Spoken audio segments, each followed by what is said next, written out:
రోజున మధ్యాహ్నం 2 గంటలు దాటాక గుండె బద్దలయ్యే ఒక వార్తను వినబోతున్నారు. ఈ యొక్క వార్త రావడం అనేది మీ గోచార స్థితి.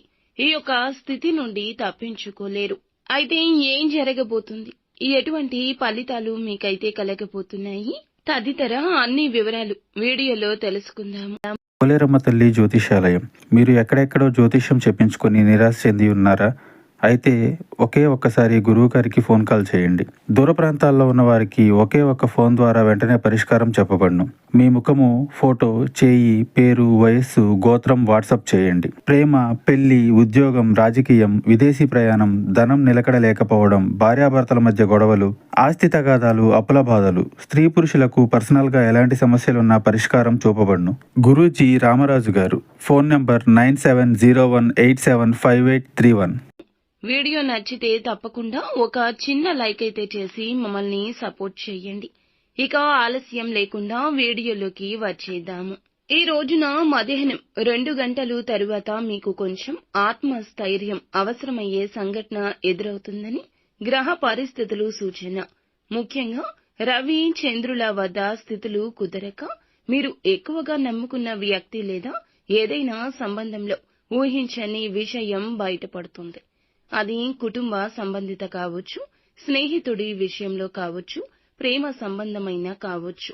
మీ యొక్క గుండెను బాధించే విషయం ఎవరో మీరు విశ్వసించిన వ్యక్తి, అంటే మీరు కష్టపడుతూ భరోసాగా నిలబెట్టిన ఒక వ్యక్తి వేరే దారి చూసుకుని ఉంటారు, లేదా వేరే తప్పుదారి పట్టించి ఉంటారు. ఈ వార్త మీకు ఫోన్ కాల్ ద్వారా 3వ వ్యక్తి ద్వారా తెలిసే అవకాశం ఉంటుంది.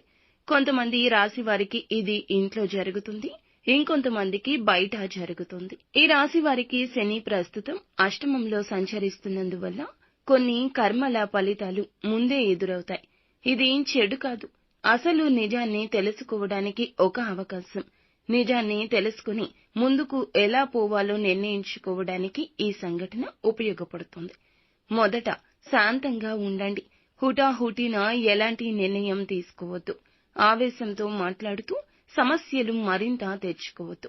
మీకు చెప్పిన సమాచారం నిజమో కాదో పూర్తిగా తనిఖీ చేయండి. సోషల్ మీడియా, ఫోన్లో మీ టెక్నాలజీని ఉపయోగించి క్లారిటీకి రండి. కుటుంబానికి సపోర్ట్ అవసరమైతే పెద్దలను నమ్మి చెప్పండి.